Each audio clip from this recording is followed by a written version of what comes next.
What is up, everybody? Welcome back to another episode of Too Pop to Handle. I am your host, Andrew Nucatola, your pop culture best friend. And as always, I hope you guys are having a fabulous week. I am so excited to be back and recording with you guys. I took the week off last week and, didn't do a full show. I did my little mini episode just to, do a little pulse check, make sure everybody was all right. But obviously, I didn't do like the full shebang for you guys. And I'm not going to lie, it was weird. Like I felt so thrown off, like not recording, not having podcast clips to edit, not having podcast show notes to write up. Like it felt so strange. I also like didn't do a newsletter this weekend like I usually do. Like I fully just like unplugged as much as I could and just it was very nice and like obviously I enjoyed it. Like it's a good thing to unplug and we all should do that when we can. And especially during an election week, I think it's very important to take care of ourselves how we have to. But it was fucking weird. I'm not gonna lie. I didn't realize how integral doing the show was to like my weekly routine. And it was the first time I took a week off since I started the show. So I was like, what is this? This is weird. Like, what do you mean I don't have to write show notes and I don't have to edit a episode cover and make podcast clips and make a thumbnail? I was like, what the hell? But that being said, I am so excited to be back. I have such a fabulous show in store for you guys. And before we even get into the moments from the week that were too pop to handle, I was unaware of the fact that November 12th is such a pillar in pop culture day. Like, this day is the definition of too pop to handle for a plethora of reasons, starting out with the fact that 42 years ago today, a star was born, and I am talking about no other than Anne Hathaway. You guys know I love Anne Hathaway. I adore Anne Hathaway. I would kiss the ground Anne Hathaway walked on. So to know that she was born 42 years ago today, like really, it's just like, a star was born. It really is just like such a reason to celebrate. And I say it all the time, like I will take any opportunity to celebrate Anne Hathaway, and her birthday really is like the biggest reason to celebrate her. So HBD Queen, hope you're having a fabulous day. On top of that, we have had 4 albums that were released on November 12th over the years that have not just been like big albums in my life. Everybody has different experiences with albums when they come out, and some mean more to others. And there's albums that like to you guys you might not give a fuck about, but to me it like changed my life. And I think that's like the fun thing about music. But these 4 albums that were released on November 12th, I can confidently say that they completely shifted pop culture, whether you're a fan of these artists or not. And I kind of need like a study done. Like, what is it with albums that are released on November 12th that are so culture shifting and monumental to pop culture? So that being said, 40 years ago today, Madonna released Like a Virgin. So essentially what I'm saying is 40 years ago today, pop music was born. In 2008, on November 12th, Beyonce, my queen of all queens, released I Am Sasha Fierce, an incredible album. I mean, Single Ladies, If I Was a Boy, like just an incredible album from Beyonce. In 2010, Rihanna released Loud, in fucking sane album and really just like a staple in her discography, I feel like. And then to round it out, in 2021, we had Red, Taylor's version. And I know technically Red wasn't released on November 12th, but I feel like Red Taylor's version is the favorite of the Taylor's versions. Like she is so annoying, to be quite honest, about Red Taylor's version. Like you can tell that there is a favorite child, and it is in fact Red Taylor's version. And I think the love that Taylor has behind it is what makes it so monumental. Also, there was like All Too Well 10-minute version finally came out. Like there was so much hype around that album specifically. In retrospect to the other Taylor version albums, I mean, Speak Now barely got a fucking moment to breathe. 1989 was here and there. Like, you guys know how I feel about the way that she kind of paid dust to my 2 favorite albums. But that being said, it is just like a huge day for pop culture on November 12th. So it feels right that I'm recording today. It feels right that I have this like reset after last week and I'm just like back, ready to go. I feel like, the pop girls, Anne Hathaway, they're all looking out for me. And I feel like they're just giving me the energy and the vibes that I need to really deliver you guys a fantastic show this week. And that is exactly what I'm going to do. So let's hop into the show and get this show on the road.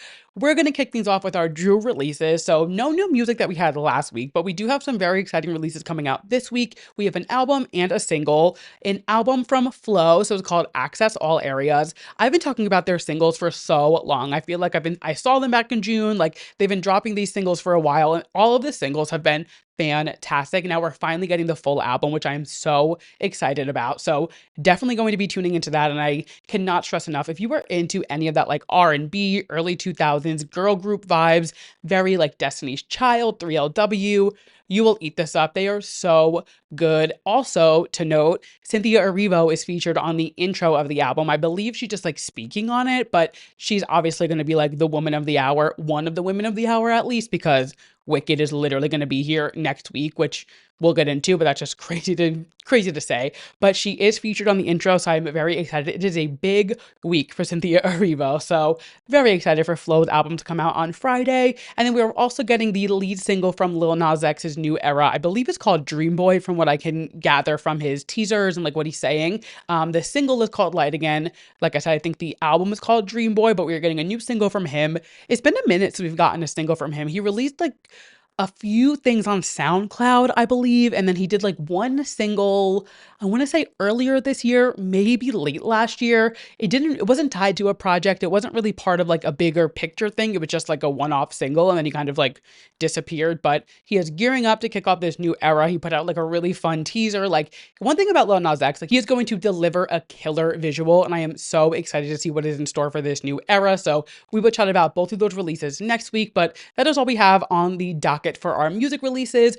And that being said, let's hop into our moment from the week that were just too pop to handle, because we have some good ones this week. Kicking it off so strong. I actually teased this on my Instagram story earlier this week. I want to say maybe yesterday or Sunday, because it's been a Roman Empire of mine, because it is like, it's a big deal. So the December issue of Vogue is here, and it is a first of its kind. For the first time since 1988, Anna Wintour is allowing somebody else to guest edit, and it is no other than Marc Jacobs. In all of the years that Anna Wintour has been working as the editor-in-chief at Vogue, she has never let anybody else edit a cover story. And for some reason, Marc Jacobs, he got the pick. I mean, not for some reason, he's Marc Jacobs. It makes sense why, but it's just like, it's so out of left field, such an interesting way to end the 2024 Vogue season. And it kind of opens the question of like, what's to come for 2025 in Vogue? Is Anna gonna allow other people to come in and edit the magazine more? Is she going to step down in the coming years? Like, there's always this question of like, when is Anna Wintour gonna, break up this long-term relationship with Vogue? And who knows if it's ever going to come, if it's coming now. Like, there's obviously going to be a time where Anna Wintour doesn't work at Vogue anymore, whether she voluntarily quits, whether life catches up to her. I knock on wood, obviously I'm not wishing that on her, but that's life. So it's very interesting to see that she is, starting to loosen up a little bit and let some people in and, touch her baby. It's a big deal. So Marc gave us a little bit of inside scoop of what it was like when Anna asked him to be the guest editor. They were sharing dinner together at Balthazar, and she handed him a large envelope. And as he was opening it, she said, "I would like you to be the guest editor of our December issue." Inside the envelope were spreads that Anna had mocked up with Marc in mind of what the December issue could look like. She told him, "We want you to go for it. What would you like to say with your issue? Who do you want on the cover? And what can the Vogue team do to help you?" I mean, when Anna Wintour hands you an envelope and says, "Hey, do you want to guest edit the December issue of Vogue?" You cannot turn that down. It is quite literally a once in a lifetime opportunity. So I can't even imagine like getting handed that at dinner and being like, "Oh, by the way, you're going to guest edit our December issue." Fucking insane. Marc also shared that originally he wanted Anna on the cover, but she said, "Move on." So clearly she had no interest in being on the cover. And I think that's right. Like, I think if she was to give him creative control like this, and then she was the cover star, it would be a little strange, like, this is supposed to be Marc's moment and really to let him shine and do whatever he wants. So I think the fact that she turned it down was the smart move on her part, though I think it would be insane if Anna was on the cover of Vogue with the first time having a guest editor as Marc Jacobs. Like, it would definitely be gaggy, but I do respect the fact that she was like, let's put a bow on that, keep it going. So they ended up landing on Kaya Gerber, which also an incredible person to choose. This is her 4th Vogue cover, and I feel like this has to be like the most insane one she'd ever done. I mean, to be the cover star on the first guest edited issue of Vogue ever, that is such an honor. And let me tell you, these photos are incredible. I am obsessed with them. She is wearing full Marc Jacobs in the entire photo shoot, the 2024 collection. So the inspiration behind the entire shoot was the impossible beauty, the inexplicable, irresistible, and far less than practical joy of exaggerated and artful nails, lashes, heels, and the truly natural, exquisite beauty of flowers. So they just had so much fun with this shoot, and you can tell Kaya looks like she's having a blast. All of the just like the little details, the giant lashes, the giant hair, the big clothes, the color, like it was such a fun different take for a Vogue cover, and I am obsessed with it. They also brought in some big hitters. I mean, Pat McGrath literally did her makeup. Like they were pulling out all the stops for this shoot, and it just goes to show, like, though this it is incredible and so iconic that Anna Wintour has never let anybody else touch an issue of Vogue the way that she does. I think giving somebody else a little creative control really gives like a breath of fresh air to the magazine. And not that I'm saying anything Anna does is ever outdated or, isn't fresh. She's Anna fucking Wintour. She obviously has her pulse on fashion more than anybody, but it was really refreshing and nice to see, a different creative spin on the cover. And I think this is a really fun way to kind of show off what other designers and other creatives can do when given such a huge platform. So I loved this. Also to note, Marc Jacobs is just kind of like on the forefront of my mind lately. Did you guys see the Wizard of Oz collection that they put out? Because it is so cute. I'm obsessed with it. I'm not going to buy anything because I don't buy like designer things. Like it's just like it's not what I spend my money on. If that's what you spend your money on, good for you. But the Marc Jacobs Wizard of Oz collection is chef's kiss to die for. So he's just killing it lately. Good for you, Mark. Moving on to our next story, one of the ladies who was giving me the energy and the vibes to really, give you guys a fantastic show, Miss Rihanna. So she has officially opened her first 2 stores in her homeland of Barbados, which is so incredible. I can't even imagine like that full circle and rewarding feeling that she must have had opening those stores there.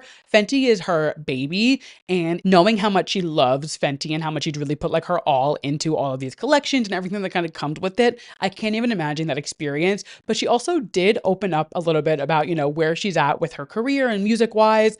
She said that I always say music was a thing that got me the attention, but God had other plans for me. I was able to create in other ways that were very sincere, genuine, and organic to the things that I love so that it doesn't feel like a job. When you bring it home, I can't express to you guys what this day means to me and how I'm able to celebrate with the people that deserve it most. So clearly she is like doing what she feels that she was born to be doing. She is thriving. I mean, Fenty Beauty is just like taking over the world. She has so many of these like Savage X Fenty lines that she does. She just had a Puma collection come out. Like even like the Savage X Fenty fashion shows that she was doing for a while were so insanely done. Like they really set the bar so high for fashion shows. It was such a production, and it really let Rihanna flex her creativity muscle more than just an album could do. I hate to say it. You guys know, obviously I will always be rooting for a Rihanna album, but to see her thriving the way that she is and just truly loving what she's doing. I mean, she literally said, "I don't feel like I'm working when I'm doing all of these things." And hate to break it to you, but the makeup is what made her a billionaire. So clearly, like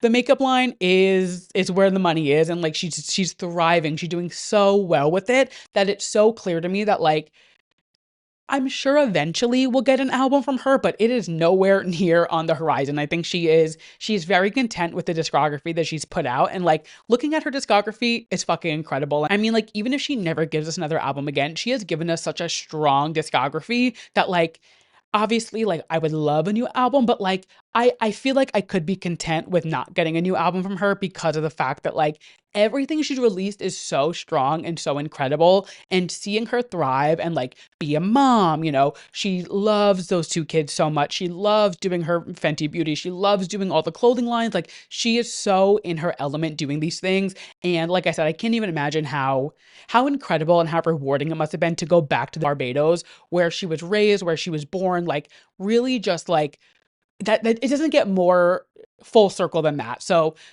I feel like I'm coming to a term where I'm like, you know what? If Rihanna is happy doing these things, we have to be happy for her and just like let her thrive and do her thing. She has given us so many hits over the years that I'm like, she is still feeding us. I mean, listening to Auntie, it still feels like it's brand new. Like it was so innovative and so ahead of its time in a way that it just feels fresh and new every single time I listen to it. And I just love to see Rihanna thriving. I just think she is the bee's knees. And like I said, she is part of November 12th history. So good for you, Rihanna. Keep it up. Moving right along into some less favorable news because we are talking about Zach Bryan and Brianna Chickenfry. Now, Where do I even begin with this bullshit? Because it is fucking crazy. So a few weeks ago on my episode, it was called Influencers Aren't Going Anywhere. I was chatting about how Brianna Chickenfry was pretty much completely blindsided by Zach Bryan airing out their breakup and just being like, hey, by the way, we broke up. We're done. Like there was no communication before. He didn't tell her he was going to post it. Like it was just out of nowhere. And I was like, wow, what a shitty human being. We had no idea what was going on behind the scenes and how much more of a shitty person he is. It's insane. So if you did not listen to the BFFs podcast, which just a disclaimer, I don't listen to this podcast usually. I don't really subscribe to anything that Dave Portnoy does, but with this one, I was like, all right, I have to tune in because like it's fucking insane, the drama that was coming out of it. So she did an episode, it's her own podcast also, she's a co-host of it. So she went on and just like spilled the fucking beans on what the fuck went down. And the first thing I'm gonna say is the fact that Zach Bryan offered her $12 million to keep quiet about their relationship and the breakup, and she turned it down is such bad bitch behavior. Like, good for you. Don't take that man's money. Speak your fucking truth and expose him to the world for the piece of shit that he is, because the shit that he put her through, and I can't even imagine the shit that he's put other people through and paid them off with an NDA, is fucking insane. So I'm not going to go into every single thing that you talked about on the podcast because I would be here for 2.5 hours. But if you are interested, I would recommend going to listen to the entire episode because it was fucking insane. And there was so much that I couldn't even cover if I wanted to on an hour-long podcast. But the main takeaways that I got from it were he was unfollowing her anytime she wore something he didn't like. And not only would he unfollow her, he would share it to his story and say, you look so beautiful. But on the back end was like texting her, how could you wear that? You know, alluding to her like dressing like, you know, inappropriately when she was literally wearing a very normal dress. Like he was just acting like a psychopath. And it's just like, it's textbook manipulative behavior. Like it is so toxic, and just like I feel for her that she had to go through this. But that's just the first thing. The fact that she went on tour with him and pretty much uprooted her entire life for weeks to follow him around the country. And when she goes away for 2 weeks to do a podcast tour, he's texting her, telling her to come pack her bags, telling her I can't come see you, but then like doing pop-up shows and is going out and like, you know, just clearly like he's free enough to like go see her for a night, but come pack your bags, pack your shit, get out of my apartment. This is too much for me. Insane behavior. And I've had a relationship like that, which I'm not here to, you know, rag on her for staying in the relationship because I know how hard it can be to leave a situation like that. And you're like, oh, it'll get better. Things will get better. Like he's just having a moment. I can fix him. You know, it's tale as old as time. But like, this shit is crazy. And like hearing somebody else talk about it is, as somebody who's gone through similar situations, it's like, you don't realize how crazy it is even years after being out of it until you hear somebody else say it and you're like, holy shit. Moving on. I mean, the whole birthday blowout where he freaked out on her family, her friends, saying they're all like amounting to nothing and they're using her for clout, using her for money. So fucking insane. That would have been my final straw, I think. Like that would have been the straw that broke the camel's back. And Grace O'Malley, I know you have that footage. I know you have the footage of him freaking out at the campfire because you posted the photo on your story. And the day that she releases that footage is the last day of his fucking career. We are all rooting for you, Grace. Post the footage. She also wasn't allowed to listen to Morgan Wallen or Noah Khan. It's just like insane how insecure this man was and how he will write all of these like beautiful love songs and say all the right things. But as soon as one thing goes out of his court and he's not in full control or he doesn't like the way things are going, he just completely flips the script. But we would never know these things because he hides it so well. It's fucking insane. And the fact that he offered her $12 million to keep quiet is crazy. And honestly, like as much as $12 million could literally change anybody's life, I really respect the fact that she was like, absolutely fucking not, because she made a good point. She was like, if I was to buy a house with that money, it's Zach's house. If I buy a car with that money, don't even get me started on the whole car that he bought for her and then said keep it and then went to come keep, like fucking insane. Again, there's so many layers to it that I can't even begin to get into, but I really do respect the fact that she was like, I'm not taking your money to be quiet about this because then you still are controlling me. You know, it's still a control and like scare tactic. And the fact that he completely flipped it up and flipped his script as soon as she said, no, I won't keep quiet, just goes to show how much of a pussy he is. But at the end of the day, like, why are we so shocked that a straight white man is a piece of shit? It's so disappointing, but like, it, it's like tale as old as time. These straight white men just like think they can get away with anything because they can pay somebody off, or a woman will take care of it, or like they'll be fine. Like it is just like, it's so crazy the way that these men just keep getting away with this shit. And I am so happy that she finally spoke up and just like aired out all of his dirty laundry, because I can't even imagine the shit that he's done to people that he's paid them off to not say anything for.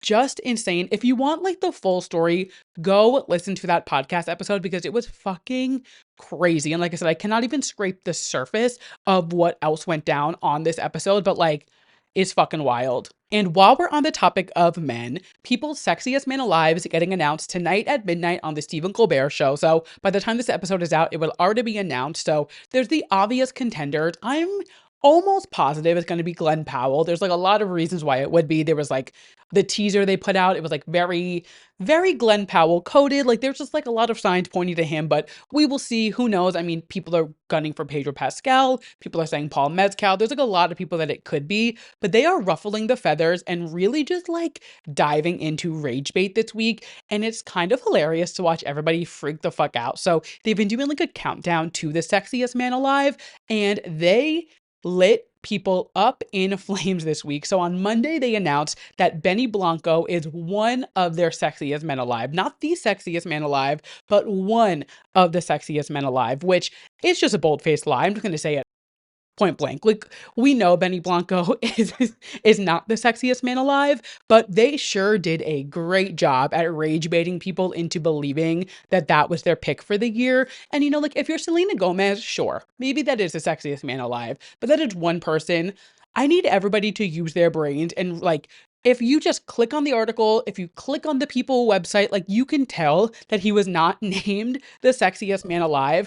And I feel like I am just constantly asking and begging everybody to just do a little bit of research, just a little bit of media training, a little bit of, you know, clicking a link and not just reading a tweet and running with it. Like it is so easy to fact check yourself. Nowhere did they ever say that Benny Blanco was the sexiest man alive. It was misleading. I will give you that. It was misleading. He was announced in the campaign, but he was part of the countdown too. The way that people are up in arms over this is fucking, it's insane. And I get it because, like I said, he is nowhere near the sexiest man alive. But the way that people are just falling for this, like they fucking won rage baiting. They just wrote the textbook on it because this is exactly what they wanted. They are getting everybody to talk about it. And now it is getting all of this buzz around the fact that they're announcing it this week. A+ marketing for them. Everybody else gets an F in media literacy. Like it's insane the way people are just running with this story and just believing every tweet they say and like seeing one headline and being like, oh my God, up in arms about it. And then the final thing just about People's Sexiest Man Alive is today on Tuesday, they released another countdown too, and it was featuring the cast of New Girl. So the 4 men from New Girl, which it is the first time they're reuniting on camera since the show ended, which is so exciting. There was an article that came out a few years ago. It was Jake Johnson who played Nick, and he was saying that the cast never really hung out off camera. Like they went to work, hung out together. Everybody got along great, but nobody hung out outside of there. And it kind of like caused a stir online for a little bit. People were like really shocked that they weren't friendly because, you know, you see people on these TV shows and you're filming for so many years and for so long together that you assume everybody hangs out and is friends outside of a TV show. So I remember when this news broke, it also broke in 2020. So like we were just grasping for anything at that point because we were all just like on the pandemic struggle bus. But when this news broke, I remember people on Twitter, on Reddit, on like every platform, on TikTok being like, what do you mean the New Girl cast isn't friends? Like people were up in arms over this. So I am so glad that they did this and they got together and like gave the New Girl fans, me included, a little something to, you know, just like give us some breadcrumbs to deal with, because that really was like it was a big story when it came out. I remember even me, I like, and it wasn't, New Girl was never like my favorite show. I watched it all. I loved it. I've watched it a few times, but it was never like my comfort show. It was just a show that I really enjoyed. But like, I can imagine like the people who do love that show, like, I'm sure that was like heart-shattering news. So this was very cute to see them all together. They said that we were around each other for so many hours a day for so many years. So when you get around each other again, you instantly get back into the silliness. And I mean, that show was so fun. And like, I can't even imagine how much fun they all had on set. So I'm sure the 4 of them getting together and doing this was such like it had to be like a high school reunion, you know what I mean? Like, it was just like old friends getting together. I loved it. But that being said, we will know who the sexiest man alive of 2024 is by tonight. So keep an eye on my Instagram story. I probably won't talk about it much next week because, like, what is there going to be to talk about other than a hot man being announced? It's all PR anyway.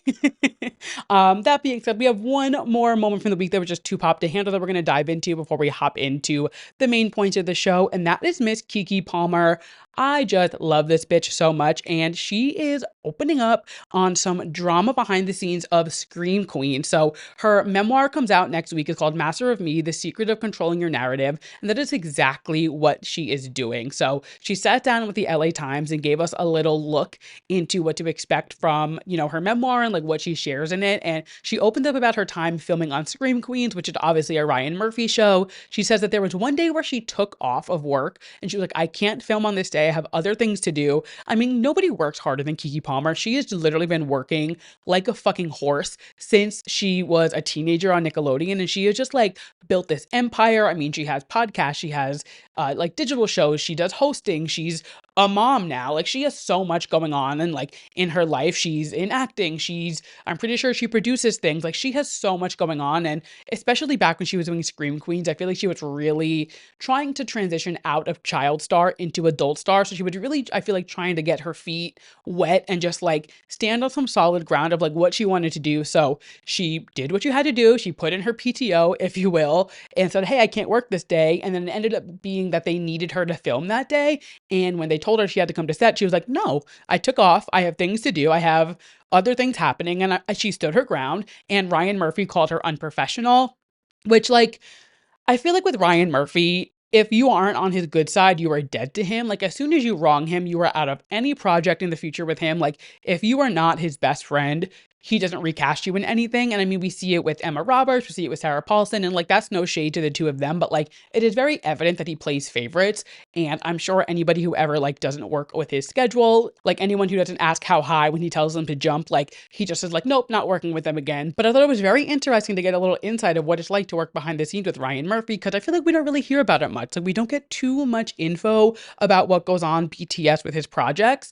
We also learned that somebody on the cast had some racially charged things to say about her. So she said that a white actress, she specified, that she called Brenda, she won't say who it is, made a racist remark to her on set that after the actress grew upset over an issue with a colleague, Palmer suggested that they calm down and everybody have fun and respect each other. And Brenda, whoever she may be, said, Keke, literally just don't. Who the fuck do you think you are, Martin fucking Luther King? Which is a crazy thing to say to anybody. Like, who do you think you are, Brenda? So the internet did their thing and, went in to see who she was following from the cast, who she wasn't. And it appears that the only person from the cast that she is not following is Lea Michele, which, I mean, obviously I'm not going to go on record and be like, oh, it's Lea Michele, because who am I to say who says what? It's wasn't there, not my circus, not my monkeys. But like, unfortunately, this isn't the first time we've heard from a Black woman that Lea Michele would have made remarks similar to that on set, which it hurts me because I was such a big Glee fan and I did love Rachel on Glee, despite, everybody else's opinion, which sucks. I don't love that. And I feel bad that Keke had to deal with that, because I feel like she's Keke fucking Palmer. Like, she's obviously very professional. She goes to work. She wants to get her work done and go home. And like, she's never really involved in too much drama. Like, doesn't seem like somebody who would like stir the pot. So for somebody to make a remark like that to her, just like because she was trying to ease some tension on set, is so uncalled for and insane. Keke went on to say that it was such a weighted thing that she said, but I didn't allow that weight to be projected onto me because I know who I am. I am not no victim. That is not my storyline, sweetie. I don't care what her ass said. If I allow what she said to cripple me, then she would. And that's exactly what I mean when I say she's Keke fucking Palmer. She means business. She is there to work, collect a check, go on to the next job. And I'm just proud of her for like speaking up for herself. Like I said, I feel like she just did not take bullshit and just is like not here to fuck around. She's here to get the job done, do what she has to do, and go the fuck home and go on to the next job. So good for you, Keke. We will always stand Keke Palmer in this house.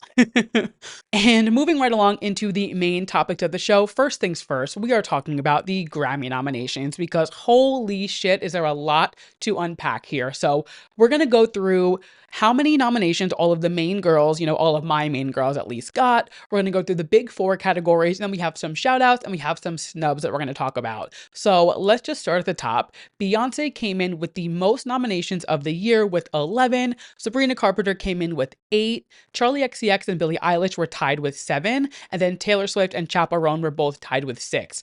And now not only is Beyonce the most Grammy nominated artist of this year, Cowboy Carter has officially broken the record for most Grammy nominations for a single album in history, beating out Michael Jackson's Thriller. And not only does she hold those two records, she is also now the most nominated Grammy artist in history with 99 nominations and the most Grammy awarded artist in history. Try not to say Mother Challenge. I mean, that is just incredible. Most nominations this year, most nominations for a single album in history, most nominations in Grammy history, and the most Grammy nominated artist ever. Editing Andrew popping in, I meant the most Grammy decorated artist ever. She's also most nominated, but I meant to say nominated and most decorated artist. My bad. And she's still probably going to get snubbed for album of the year. Let's just call it what it is. But let's go through the categories and let's chat about who's nominated for what. So first things first, album of the year. We have New Blue Sun by Andre 3000, Cowboy Carter by Beyonce, Short and Sweet Sabrina Carpenter, Brat Charlie XCX, Disease Volume 4 by Jacob Collier, who I'm not sure who that is to be honest. Hit Me Hard and Soft Billie Eilish, The Rise and Fall of a Midwest Princess by Chaperone, and The Tortured Poets Department by Taylor Swift. So now there are two things that I'm going to say after that list that I did say back in July on my Grammy prediction list.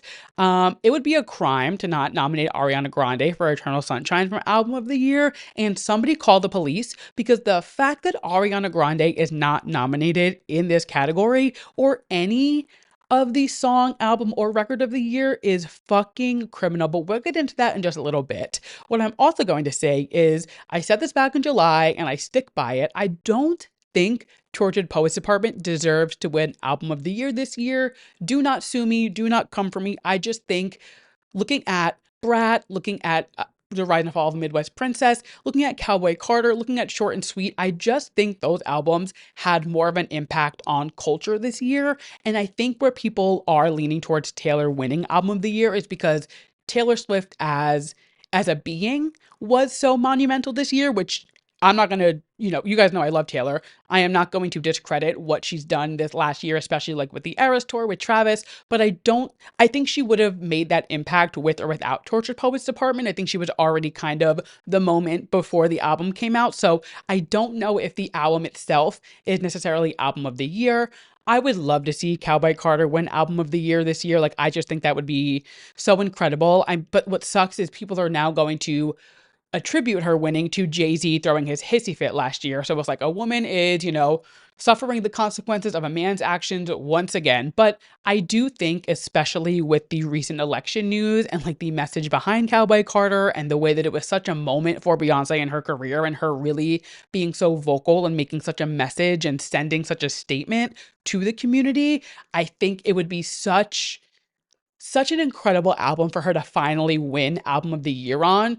That being said, we have seen her get snubbed time and time again, so I don't really know who's going to win. My vote is for Beyonce. I would be shocked if she wins, but I'm crossing every finger, every toe that she finally takes this Album of the Year award home, because it is about damn time. Moving on to Song of the Year, we had Shaboozey, A Bar Song, Billie Eilish, Birds of a Feather, Lady Gaga and Bruno Mars, Die With a Smile, Taylor Swift featuring Post Malone, Fortnite, Chaperone, Good Luck Babe, Kendrick Lamar, Not Like Us, Sabrina Carpenter, Please, Please, Please, and Beyonce, Texas Hold'em. I'm going to come out of the gate and say I think Shaboozey deserves this with the Bar Song. He has spent 17 weeks on the Billboard Hot 100 with this song, which is the longest song with no accompanying artist in history, beating out Morgan Wallen from last year. The only song that has gone longer at number 1 on the Billboard chart is Old Town Road featuring Billy Ray Cyrus by Lil Nas X, and that was for 19 weeks. Shaboozey has been holding it down in that number 1 spot for weeks, and whether it is on your playlist, whether it is a song that you listen to, numbers don't lie, and I think this song really has been such a moment for the year. It's not the song of my year, and I can say that with confidence, but I would be I would not be surprised if this ends up winning Song of the Year, and I would love that for Shabuzi. I think he has had such a incredible and monumental year that it would just be like the perfect way to really like put the bow on top of 2024 for him. That being said, I also think Not Like Us could win. I'm not obviously somebody who was in like the rap space that much. Like I don't really listen to rap. That's not really like my go-to I mean, I do, but it's more female rap. Um, but Not Like Us was such a moment. I mean, that beef between Drake and Kendrick was it was heavy. There was a lot to unpack there, and the impact that Not Like Us had on, like rap culture was so monumental that I really wouldn't be surprised if he ended up taking this home. Now, my pick is Texas Hold'em. I mean, I just think that song it packed such a punch when it got released. It was everywhere. People were going nuts over that song, and I would love to see Beyonce win Song of the Year for this track. I'm also very surprised to see that Please, Please, Please was nominated and not Espresso. As much as I love Please, Please, Please, I think Espresso packed so much more of a punch this year. And really, like, when people think about Sabrina Carpenter in 2024, I would imagine they would think Espresso over Please, Please, Please, but I'm not the Academy, so what do I know? Moving on to Record of the Year, we have Now and Then by the Beatles, which, why are the Beatles nominated for a Grammy in 2024? Let me not get into it. Again, Texas Hold'em, Beyonce, Espresso, Sabrina Carpenter, 360 by Charlie XCX, Birds of a Feather, Not Like Us, Good Luck Babe, and Fortnite.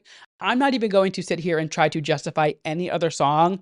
Good Luck Babe deserves Record of the Year. This is all about production and all about the lyrics, all about, the writing, the production choices, everything that goes on behind the scenes of this song. I think Chapel's vocals on this track are incredible. I think the production choices they made, that like record slowing down at the end and just like really like warping the sound at the end and like leading us out of the song. I think the build up to the bridge was so well done. Like this song is so, when you look at it as like a crafted piece of art, there are so many cool technical things that they did with Chapel's vocal ability, with the music behind it, with, like I said, like just like the things that they decided to do on this track, I think are so incredibly done that to me, I think Good Luck Babe is the clear winner. I mean, realistically, any of these songs on this list besides the Beatles song and Fortnite, sorry, I'm not going to say it. I don't think Fortnite is that groundbreaking of a song, and I'm shocked that she even nominated it when there were so many. I mean, I Can Do It With a Broken Heart is 10 times better, in my opinion, than Fortnite, and I think the production on that song blows the production on Fortnite out of the water, but I wasn't there when she didn't ask me what to submit, so it is what it is. But I would love to see Chapel take this home for Good Luck Babe because I think that song is so incredibly produced. The vocal on it is insane. Like I just love that track, and I think it deserved Record of the Year, hands down. And then the final of the big four, we have Best New Artist. So we have Benson Boone, Sabrina Carpenter, Doechii, Krongbin. I don't know who they are. I'm sorry if I'm butchering that. I apologize.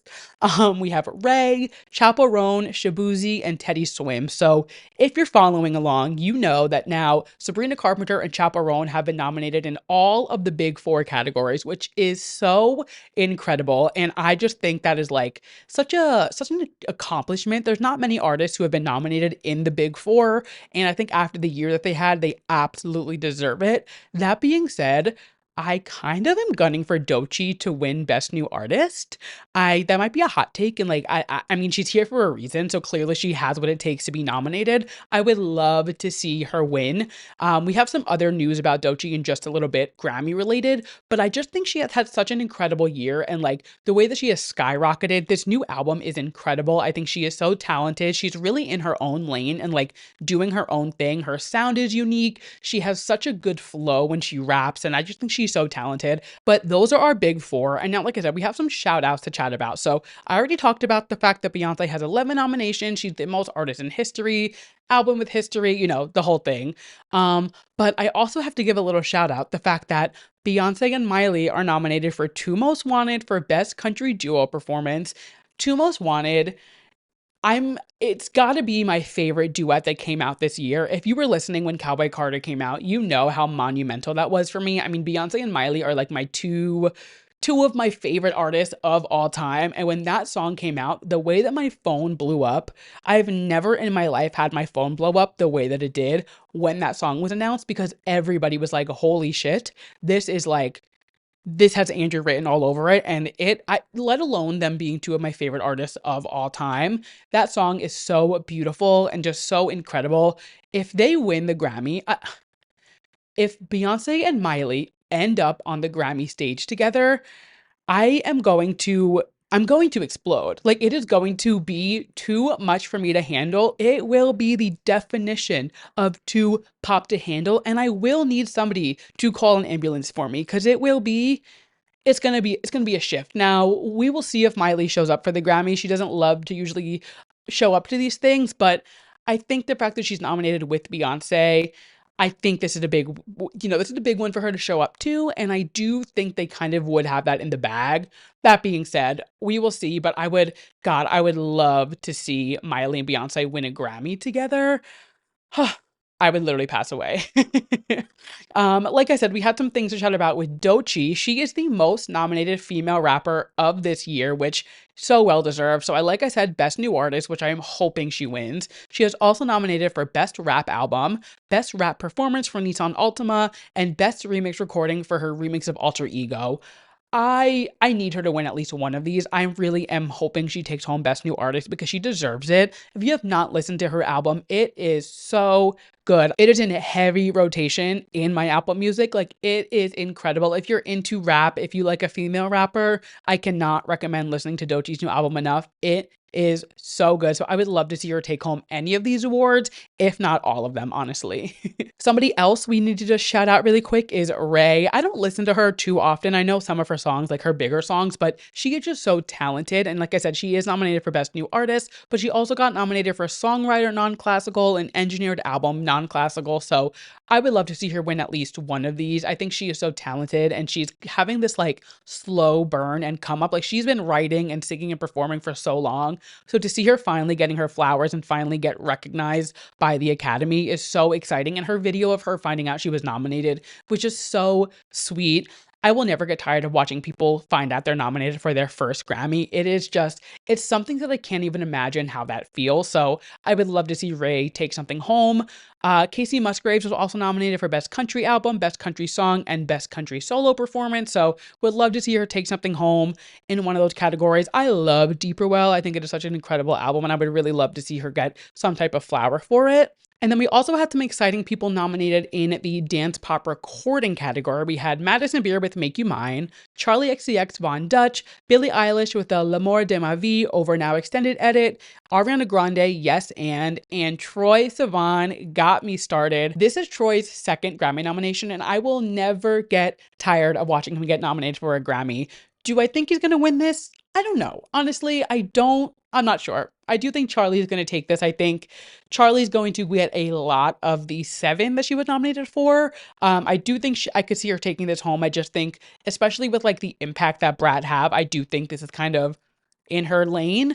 But I love to see Troye Sivan getting his flowers. It is what he deserves. You guys know I love him so much, but I also love Charlie. So either way this goes, I am happy with. And then we also have some history being made, because for the first time in Grammy history, the Best Pop Vocal category is all women. And I am just going to say, can we keep it this way? Like, I don't think men have any room to be in the Best Pop Vocal category.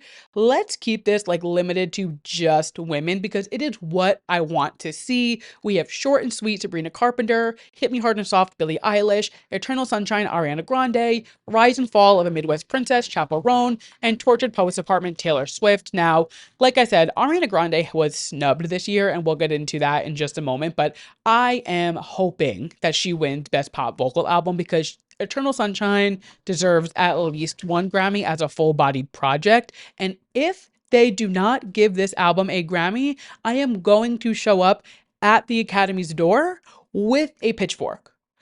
More on that in a moment. And then the final shout out and little win that we're going to talk about I go from talking about a pitchfork at the Academy's door to celebrating Addison Rae getting a Grammy nomination. Like the versatility within this show is incredible. Also, if you can hear the dirt biker outside of my window, I am so sorry. It is 8:45 on a Tuesday night. Why the fuck are you riding a dirt bike around Manhattan? Anyway, Addison Rae is officially a Grammy nominated artist, and I I told you guys, it is time for Addison Rae World Domination. Now, it's not for one of her original songs, but this is enough for me. She was nominated with Charlie XCX for the Best Remix Recording for her remix of Von Dutch with A.G. Cook, and I am so ready for Addison Rae to take over the world. I can't wait. I am so happy that she has this little Grammy nomination under her belt. Now, obviously, I would love it if it was for a Diet Pepsi, but we all knew that wasn't going to happen. But seeing Addison Rae on a Grammy nomination list is the world that I want to live in. Kudos to you, Miss Girl. Now, flipping the script a little bit, we did have some major snubs. And I will say, for the most part, I am very happy with the Grammy nominations as a whole. I think they really did pretty much almost get it right. But there are some people who were completely snubbed, and I am shocked to not see them on any of these lists. So, first up is Dua Lipa, not a single nomination for Radical Optimism. Did I think she was going to win a Grammy for this album? No. I love the album. I think it is fantastic. I think people are going to, in like 4 years, they're going to realize how good the album is and be like, oh my God, we're having a renaissance with this album. I don't think it's Grammy winning, but I at least thought like a pop vocal, something. I didn't think like a big four category, but give her something. This is her first album to never get a Grammy nomination. I just think that's crazy. Megan Thee Stallion also not a single Grammy nomination, which just feels so incorrect. Megan has such a huge year music-wise. She's put out so much music, so much fantastic music. And for her to not get nominated at all feels insane to me. Somebody else who didn't get a single nomination that feels really crazy to me is Tyla. She had such a huge year, and every Grammy prediction list at least predicted her on one of the big four, or big three, I guess, album, record, and song. She has such an insane year, and the fact that she's not nominated for a single Grammy is crazy to me. I'm not like the biggest Tyla fan. I don't listen to her that often. I did listen to her album. I thought it was incredible, but I just don't put it on that often. Like there's so much else, so much other music that came out this year. But doesn't mean it's not a good album. And I think it absolutely deserved at least one Grammy nomination. Very strange that she was not nominated there. And then Ariana Grande. Now, she was nominated. She did get 3 nominations for Eternal Sunshine. But the fact that she was not nominated for any of the big 3 categories is fucking crazy. You're going to look me in the eyes and tell me that We Can't Be Friends isn't Grammy nominated? In what world are we living in?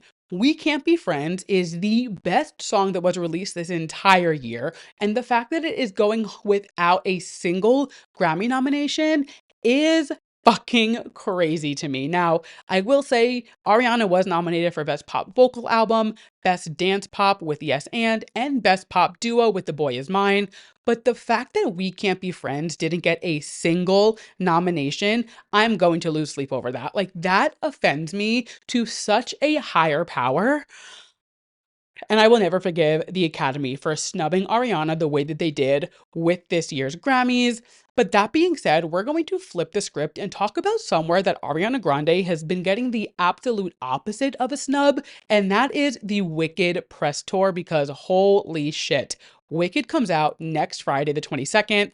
I am so excited. I have been talking about this movie since the very first episode of this podcast. So for over a year, I already have my tickets to see it next week. I am so excited. It's going to change my life. Like, it's going to change my life. I'm going to cry. I am so excited. But they have been doing such incredible press.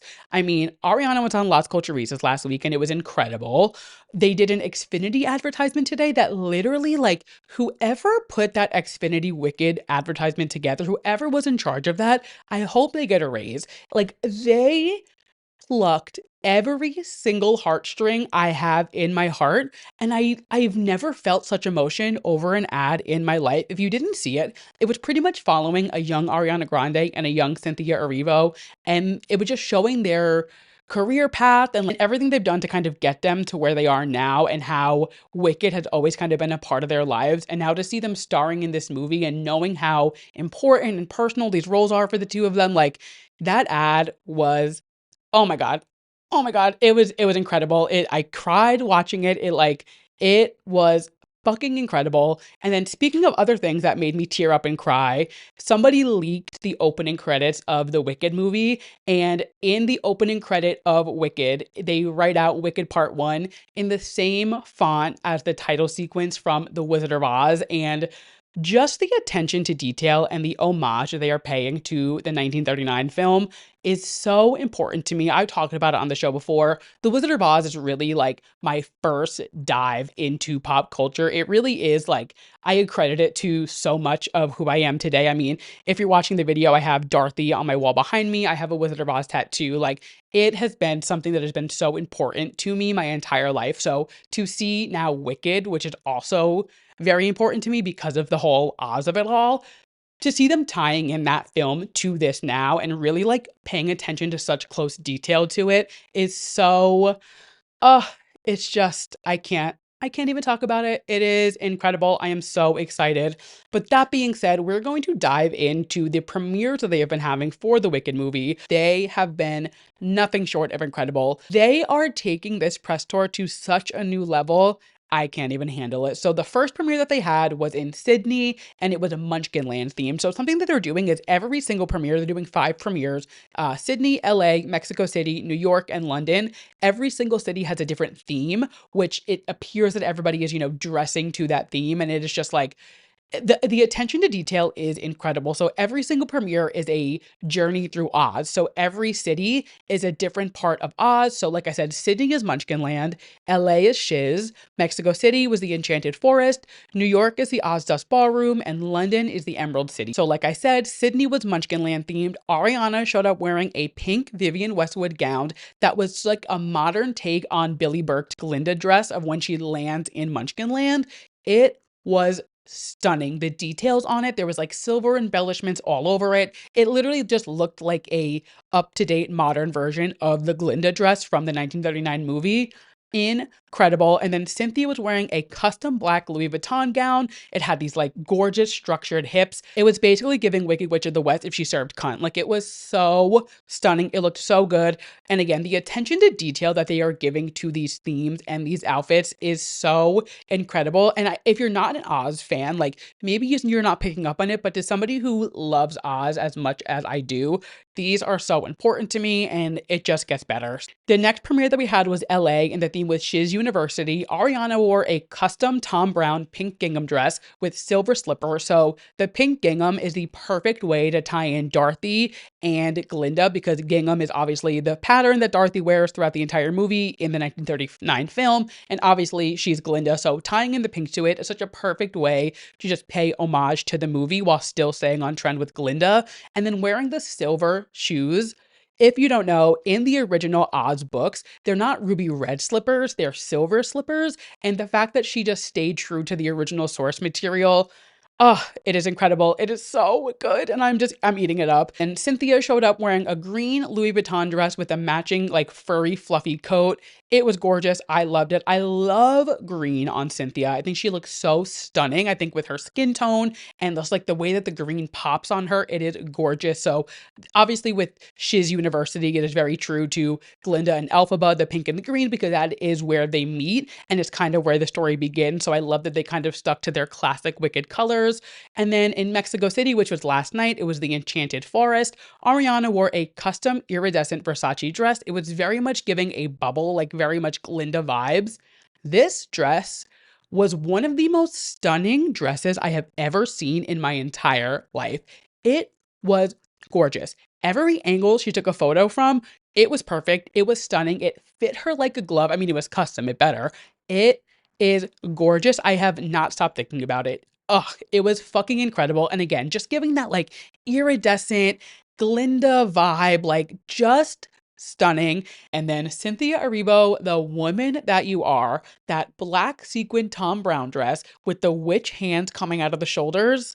I cannot even handle it. It was paying homage to Margaret Hamilton as the Wicked Witch. It was so good. I am obsessed. I cannot get enough of the little homages and the respect that they're paying to the original source material. It is incredible. And now, like I said, we have two more premieres left. We have this Thursday in New York. It is the Ozda Ballroom theme. And then we have London on the 18th, which is Emerald City. So I don't know what to expect for the looks, but based off of what I know from the show and from the movie and like the potential that they have for these outfits, for the Ozda's Ballroom, I'm thinking Ariana's gonna go with like a cute little pink kind of party dress, obviously dressed up a little bit because it is a premiere and I'm sure she does want to do, more of like a couture fashion kind of vibe. But when you think about the Ozda's Ballroom scene, Glinda's in that little ruffled party dress, and it is such a big moment in the show. Like, if you like read things about the show, a lot of people say that the Ozda's Ballroom scene is the heart of the show because it's really the first time that we see Elphaba and Glinda act as one and really like come together and show that they do care about each other. And then on the other hand, the Ozda's Ballroom scene is the first time that we see Elphaba wearing the pointed witch hat, which obviously is like the most iconic part of any witch costume now. And it's such a big part of the show that I'm really curious if and how Cynthia is going to play into the idea of a witch's hat on the carpet for this premiere. I mean, the hat is also such a big symbol of their relationship. I mean, right before they go into the scene, we see Glinda give Elphaba the hat as a joke and kind of like using it to make fun of her. But then that's the first scene that we see Glinda really feel bad for Elphaba for being the outcast. And like, I think it's when she starts to see that she's playing into and like feeding into everybody bullying her. So that's the scene where we see them dance together for the first time. And it really is like such a moving moment of the show and of their relationship. So I am so excited to see what the two of them wear on Thursday at the New York premiere. And then for London, it is Emerald City. So all I think is green. I mean, when you think about Emerald City, everybody dressed in that castle is green. Like, I don't know how else they're going to do it. And I think it would be such a fun way to really end this press tour with the two of them in classic Oz green, just really showing like the Emerald City pride off. I do think Ariana does want to stick with the pink for all of her looks because I do think it would be a little like weird to go off the beaten path, go off the yellow brick road, if you will, by not finishing all of the premieres in pink. But I think it would be such a moment if the two of them showed up to the final premiere in London, both wearing green to really just like pay homage and show their love for the Emerald City, which is like obviously the main focal point of Oz. Who knows? We will see. That being said, I have had so much fun following this press tour and just seeing what they're wearing, seeing the two of them talk about this movie. I've never seen two people talk about a role that they get to play in a movie with such love and passion the way that Ariana and Cynthia talk about these roles. And I am so excited to see this movie. And we have the second one next year. Like we're only halfway through the Wicked movie, cycle of it all. Like, oh, I am so excited. All the reviews so far of people who have seen it at the premieres or early screenings are raving about it. And this is going to be a movie that really shifts culture. And I am so excited. I'm like getting like teary thinking about it. Oh my God, I can't fucking wait. And that being said, that brings us to the end of our show. I'm going to skip the TV recap this week. Honestly, when I was watching Housewives last week, both New York and Salt Lake City, after the news of like the election stuff, I was just like in a weird headspace. And like, honestly, the episodes, they were good. Like they were fine, but I just like didn't grasp anything to really cover from it. I will say I thought it was very like, I was like, "Ooh, he means business," when Todd went up to John and was like, "Listen, Lisa has to get it together or you guys have got to go from the trip." Like Todd was like, "You are not going to ruin my vacation with your bullshit." And I kind of love that. Like obviously I love Lisa Barlow with everything in me, but I'm really loving Bronwyn and Todd this season. I think Bronwyn is like climbing the ladder of my favorite housewives of this franchise. I just think she's great. I love her. I think she is so fun. And yeah, I'm really liking what I'm seeing from her this season. Roni, oh my God. Erin Leachy, congratulations. She is pregnant. She announced today through People Magazine that she is pregnant with her fourth kid. So very exciting. Honestly, I don't even remember what happened on Housewives of New York last week.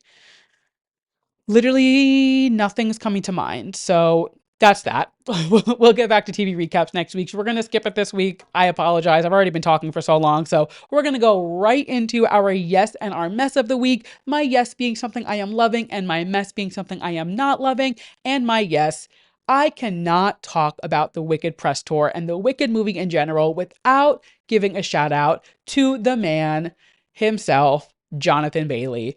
I cannot express how much joy I get seeing him at these Wicked events, not only because he is just gorgeous and so much fun to look at, but you can just tell how much fun he's having within the press tour itself. Through every interview, all of his outfits, he wore that little Tin Man inspired outfit to the premiere in LA, I believe it was. It was like that disco tiled shirt with the red shoes. He's been wearing like Scarecrow t-shirts to press tours. Like he is just having so much fun, and he is such a talent. Like I've loved him for years. I think he is such a talented human being, and I'm so excited to have him be Fiyero in the movie. I love all the love that he is getting online. Realistically, if people wanted to name the sexiest man alive, it should be Jonathan Bailey, but it is what it is. But yeah, I'm just as aside from Ariana and aside from Cynthia and just like Wicked in and of itself, I had to give Jonathan Bailey his own shout out because he is just clearly having the time of his life with this Wicked press tour. And it really just goes to show how much everybody involved in this movie loves what they did and is so proud of what they did. Oh my God, I cannot wait to see this goddamn movie. And moving on to something I am not loving this week. This might come as a surprise to anybody who knows me because I typically love this show and would be so excited that they are coming back for a season 3. But at this point, I am just like, hang it up. Today, it was announced that Euphoria will be returning for a season 3. Production will start in January. It will run for 8 episodes for season 3. And honestly, I'm kind of at a point where I'm just like, just hang it up. Like, just end it. As much as I love the show, as much as I love the cast, as much as I'm like waiting to find out what happened with Rue and that goddamn suitcase, like, I feel like the actors and actresses have gotten so far past the point of the show at this point. It's been like 2 years, 3 years, maybe 2, 3 years since the last season. Like, there's been so much time. Obviously, Angus passed away, which is so sad. Like, there's just like, there's so many factors. And like, I just feel like all of the actors, like Zendaya, Sydney Sweeney, Hunter Schafer, Jacob Elordi, all of the cast are just like at a different point in their careers than they were when Euphoria started. And it's just like, uh, not that I don't think they're excited to like go back to these characters because the show is so good. The writing, the character development, like there is such a connection to the characters, but I just am like, these people have grown so far away from the show and have grown so much in their careers that I'm like curious to see how they're going to bring them back for this show. There's rumors that there's going to be a time jump and it's going to be like years later, but like, do we want that? Like, do we want a time jump in Euphoria when like season 2 ended with like such a cliffhanger? Like, I just feel like there's gonna be like loopholes in the story and like there's gonna be things that aren't finished. And it's just, I don't know. I honestly feel like I speak for the entire Euphoria fandom when I say like, if they were to just end it and not do season 3, I think we would all be content there and just like leave it to our imagination to figure out what happens to these characters because at this point, I think we're all kind of uninterested. That being said, I will be watching it when it does premiere. So like don't clip this and like send it to me when I'm watching Euphoria season 3 when it comes out because like I'm obviously gonna watch it and that's probably why they're doing it. They know that there's a want for it and despite the confusion and like questioning of it, people are gonna watch it. But I just am like, how are they going to do this without it being completely like a different cast of people? You know, I don't know. I just I'm surprised that they're doing it and I'm surprised that the cast agreed to do it. So I'm curious to see how they do it. I'm sure it'll be good. Like it's not going to be bad, but I don't know. It feels weird, especially like I said like with Angus passing away, like just the whole aura around the show is going to be different for season 3 and I guess we'll see what they do Time will tell. That being said, we have made it to the end of the episode. Thank you guys so much for listening to this week's episode of Too Pop to Handle. If you liked what you heard and you're listening to us as a podcast, make sure you subscribe to the show. Leave me a 5-star rating. If you're listening on Spotify, you can now leave a comment and we can chit chat down there. I think that's super fun to like respond to people there and talk about the episode. So leave me a comment on Spotify. Let me know what you're thinking. If you're watching us on YouTube, make sure you hit that subscribe button. Give me a thumbs up. Drop a comment down below. If you would like to follow me on social media, I am at 2pop2handle on all socials, and my personal is at Andrew Nucatola. I say it every week, but if everybody listening to this sends this to one friend, I will double in listeners. It is simple math. I also have a newsletter over on my Substack, so if you want a little extra pop culture moments from the week that were just too pop to handle in between episodes, you can subscribe to that. It'll be linked down below. And with that, I will catch you guys next week. Bye!